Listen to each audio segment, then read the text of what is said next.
Hello friends, welcome to पढ़ाई सढ़ाई। चलिए पहले डेमो देख लेते हैं।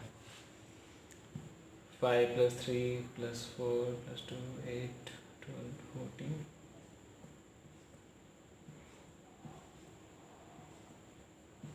प्लस 5 3 8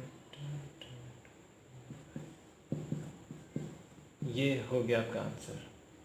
चलिए और देख लेते हैं।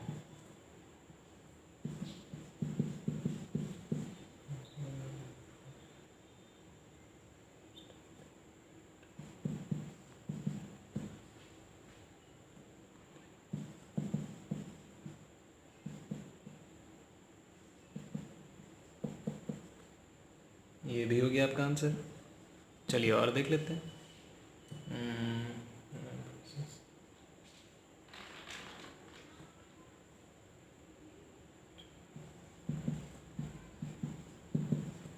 इसे मैं करता हूँ 9.6 - 5.4।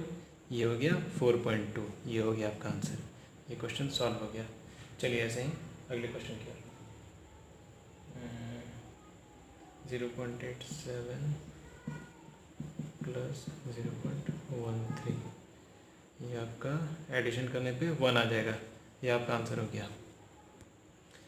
तो गाइस, देखा आपने कितना आसान है। इस तरह के सिंप्लीफिकेशन इक्वेशन से आप कितना डरते थे पहले, और अब देखिए सेकंड्स लगे होंगे। 2 सेकंड, किसी क्वेश्चन में 3 सेकंड, बस सब 5 सेकंड के अंदर। तो कैसे हुआ? क्या जादू है आखिर, कैसे हुआ? कुछ नहीं है, बस एडिशन, सब्सट्रैक्शन, मल्टीप्लिकेशन, डिवीज़न, बस यही सब करना है। और बस तरीका पता होना चाहिए कैसे करना है बहुत ही आसान। चलिए चलते हैं क्लास की ओर। सिंप्लीफिकेशन का मतलब होता है सरलीकरण, यानी कि जितना सरल से सरल, जितना सिंपल से सिंपल उस क्वेश्चन को हम कर सकें। तो अब अगर इसे आप सिर्फ सिंपल वे में बनाइएगा, जैसे आपने बचपन में सीखा था, गुना करके, भाग करके, जोड़ घटाव करके, तो थोड़ा कॉम्प्लेक्स हो जाएगा। तो फिर वो सिंप्लीफिकेशन नहीं होगा, वो कॉम्प्लीफिकेशन हो जाएगा। इसीलिए आपको क्या करना है, इसमें थोड़ा ट्रिक लगाना है और इसे सिंपल बनाना है। इस क्वेश्चन को सेकंड्स में ही सॉल्व कर देना है। तो चलिए देखते हैं कैसे होगा सेकंड्स में सॉल्व। तो स्वागत है आपका आज की क्लास में, सिंप्लीफिकेशन में। चलिए मैथ्स को सिंपल वे में सॉल्व करते हैं। देखिए ये जो क्वेश्चन लिखा हुआ है ना, इसे हम लोग पढ़ते क्या हैं? इसे पढ़ते हैं 5½ + 3½ 4√5/2 + 2½ यानी कि 5 के साथ ये हाफ जो है, ये ज़रूरी नहीं कि ऐसे ही लिखना है। इसे आप ऐसे भी लिख सकते हैं कि एक आपका 5 हो गया और इसे प्लस हाफ लिख सकते हैं। उसके साथ लिखने की ज़रूरत नहीं है।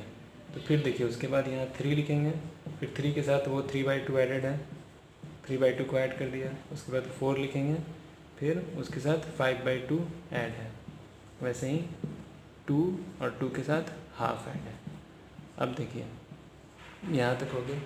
अब देखिए इन नंबर्स को जो फ्रैक्शन में नहीं है उनको एक साथ लिख लेते हैं, जैसे 5 + 3 + 4 + 2 प्लस, अब जो फ्रैक्शन में है नंबर्स उनको एक साथ लिख लेते हैं, हाफ + 3/2 + 5/2 + 1/2। इसके बाद अब ऐड कर देना है सिंपली। 5 3 8, 8 4 12, 12 2 14, ये 14 हो गया।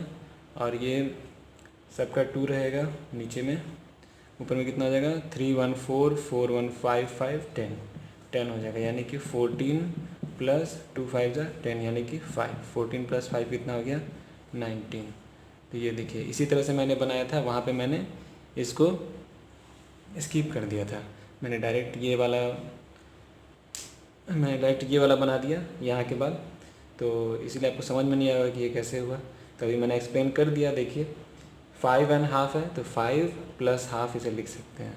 तो अब आपको समझ में आ गया होगा कैसे इसे सॉल्व करते हैं। इस टाइप के क्वेश्चंस काफ़ी आसान है, और प्रैक्टिस कीजिए इस तरह के क्वेश्चंस। मैं और करा रहा हूँ अभी, इसके बाद क्लियर हो जाएंगे और एग्ज़ाम में बहुत ही आसानी से बनेंगे क्वेश्चंस।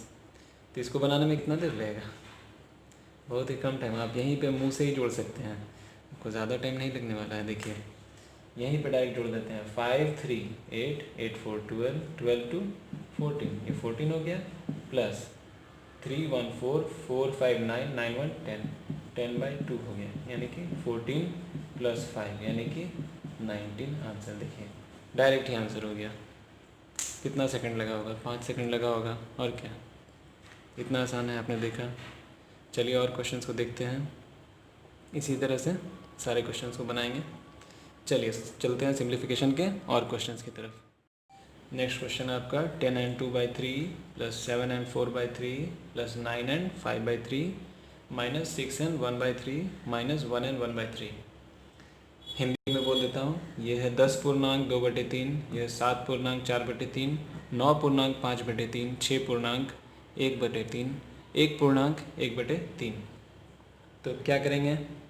तो जो नंबर्स आपके पूरे पूरे हैं, यानी कि फ्रैक्शन में नहीं है जो नंबर्स, उन्हें एक साथ लिख लेंगे पहले। चलिए 10 + 7 + 9 - 6 - 1। इसके बाद क्या करेंगे? इसके बाद अब जब आप करने जाएंगे तो 1/3 को माइनस में करेंगे या प्लस में? तो देखिए यहाँ पे आपको थोड़ा कन्फ्यूजन हो सकता है, इसीलिए इसको अभी रहने देते हैं। ये शॉर्ट नहीं करते हैं, लॉन्ग में ही करते हैं, लॉन्ग मेथड से ही बनाते हैं। तो चलिए बेसिक से देखते हैं। सबसे पहले 10n2/3 को क्या करेंगे? 10 + 2/3। उसके बाद 7n4/3 को क्या करेंगे? 7 + 4/3। वैसे ही 9 पूर्णांक 5/3, इसे क्या करेंगे? 9 + 5/3। इसी तरह से अब माइनस में आ गया। अब देखिए माइनस में क्या कहेंगे, इसे समझ लीजिए कि ये ब्रैकेट में है, इसके अंदर जो दोनों है ना, ये प्लस प्लस है, 6 भी प्लस में, 1/3 भी प्लस में, तो वो दोनों क्या हो जाएंगे? माइनस हो जाएंगे, यानी कि 6 भी हो गया माइनस और 1/3 भी हो गया माइनस। इस तरह से आगे होगा समझ में। चलिए अब ऐसे ही है, और आगे वाला करते हैं। आगे है -1/1, 1 पूर्णांक 1/3, तो -1 किए और -1/3। चलिए अब इसी तरह से और आगे करते हैं। सबको एक साथ कर लेते हैं, नंबर्स को, इंटीजर्स को। तो 10 + 7 + 9 - 6 - 1। इसके बाद प्लस, अब ये फ्रैक्शंस को लिखेंगे। 2/3 + 4/3 + 5/3 - 1/3 और माइनस फिर से 1/3। अब सबको ऐड करना है, तो ऐड कर दीजिए। तो 17 7 9 26, फिर 6 गया तो हो गया 20 में से 1 गया तो 19 हो गया यहाँ पे। अब यहाँ पे देखिए सबका बेस 3 है, इसीलिए सबको सिर्फ ऐड कर देना है, कोई ज़रूरत नहीं है एलसीएम वगैरह लेने की। आप 3 को यहीं पर रहने दीजिए। अब देखिए 4 2 6 6 5 11, कितना हो गया? 11, और 1 1 2, यानी कि 19 + 11 में से 2 किया तो 9/3। 9/3 मतलब 3 से 9 3 बार में कट जाएगा। 19 और 3 कितना हो गया? 19 और 3, 19 से ही, ओ यहाँ पे गलत हो गया, यहाँ पे ऐड नहीं कर, 10 7 नहीं, सही है, गलत नहीं। 19 और 3 22 हो गया, ये आपका आंसर। तो देखा आपने कितना आसान था। इसे भी यहाँ पे छोटे से सॉल्व करके देख सकते हैं, छोटे से जगह में। 10 7 17 17 और 9 26, 26 में से 7 गया तो बचा 19। उसके बाद प्लस 4 2 6 6 5 11, 11 में से 2 गया तो 9/3, यानी कि 19 + 3 यानी कि 22। तो देखिए एक लाइन में आपका आंसर आ जाएगा, ये मेथड जानने के बाद। अगर आप ये नहीं जानते हैं तब आपको पता नहीं, हो सकता है 5 मिनट लग जाए, 10 मिनट लग जाए इसको सबको सॉल्व करने में। 10 3 30, 30 + 2 32/3, फिर यहाँ 7 3 21, 21 + 4 25/3, ये सब सॉल्व करने में बहुत टाइम लग सकता है। इसीलिए उस टाइम को बचाने के लिए आपको क्या करना है? इस मेथड को यूज़ करना है। कहाँ? एग्ज़ाम में। जी चलिए आगे और क्वेश्चंस को देखते हैं। ये क्वेश्चन आपका सॉल्व हो गया। चलिए इसको स्टूडेंट करते हैं, ये भी उसी तरह का है। तो यहाँ पे सब 777 है, 777 है, 777 सब है, और यहाँ 1/5, 2/5, 3/5, 4/5 सभी इसके साथ एडेड है। तो चलिए इसे पहले अलग कर लेते हैं। 7 7 7 प्लस 1/5, इसके बाद 7 7 7 plus 2/5 plus 7 7 7 plus 3/5 plus 7 7 7 plus 4/5। अब देखिए सारे 777 को एक साथ लिख लीजिए, यानी कि कितने हो गए, 777 कितने हो गए, 4 777 हो गए। गिन लीजिए 1 2 3 4, तो सबको जोड़ेंगे तो कितने हो जाएंगे, 4। चलिए नेक्स्ट, अब इन सबको जोड़ना है, डायरेक्ट ही जोड़ देते हैं। अब तो आपको पता है कि कैसे जोड़ते हैं, तो डायरेक्ट जोड़िए। 1 और 2 3 हो गया, 3 3 9 हो गया, 9 और 4 13 हो गया, 13/5। कुछ गड़बड़ है क्या, यहाँ जोड़ने के बाद आपका 10 आ जाएगा। 1 2 3 3 3 6 6 4 10, 10/5 है। 10/5 आपको पता है, ये 2 हो जाएगा, और ये 4 से इसको मल्टीप्लाई कर देना है। तो 4 से मल्टीप्लाई करने पे आपका आ जाएगा 3108, इतना आगे। अब प्लस 2 कर देना है, यानी कि 3110, ये आपका आंसर हो गया। तो आ गया समझ में कैसे मैंने सॉल्व किया, वही मेथड है, सेम मेथड। चलिए और क्वेश्चन को देखते हैं। नेक्स्ट क्वेश्चन है आपका 78.4 into 10 minus √784 divided by 13 into 11 plus 47 plus 8 का स्क्वायर। अब देखिए इस तरह के क्वेश्चन में भी लोग फंसते हैं, लेकिन इसीलिए मैंने इस क्वेश्चन को ले लिया, क्योंकि जो जो क्वेश्चन में फंसते हैं लोग उन क्वेश्चन को मैंने सेलेक्ट किया है। ठीक है, चलिए देखते हैं कैसे कैसे सॉल्व करते हैं आसानी से, ज़्यादा कैलकुलेशन किए बिना। ज़्यादा कैलकुलेशन आपको नहीं करना है, बस एग्ज़ाम में टाइम बचाने के लिए यही चीज़ आप कर सकते हैं। देखिए 78.4 को 10 से मल्टीप्लाई कर देंगे, तो यहाँ हो गया आपका 784। ठीक है, यहाँ तक तो सब लोग करेंगे। फिर इसका अंडर रूट निकाल लेंगे, तो इसका रूट हो जाएगा पर 28। इसके बाद देखिए यहाँ पर 13 इंटू 11 है, इसे क्या करना है ना आपको, 13 इंटू 11 ही रहने देना है, इसे छोड़ दीजिए। उसके बाद आगे बढ़ते हैं, 47 और प्लस कितना, 8 का स्क्वायर कितना, 64 हो जाएगा।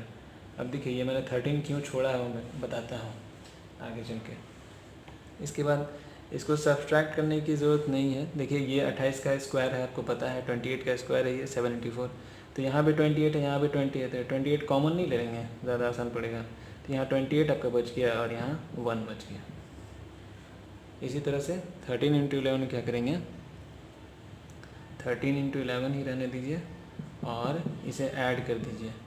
7 4 11 और 6 4 10 1 11, 6 4 10, सॉरी गाइज यहाँ पे 47 हो गया था, इसे मैं सही कर लिया। अभी 57 है, तो 57 जब हम ऐड करेंगे 64 से, तो 7 4 11, 1 कैरी हुआ, 6 5 11 और 1 12।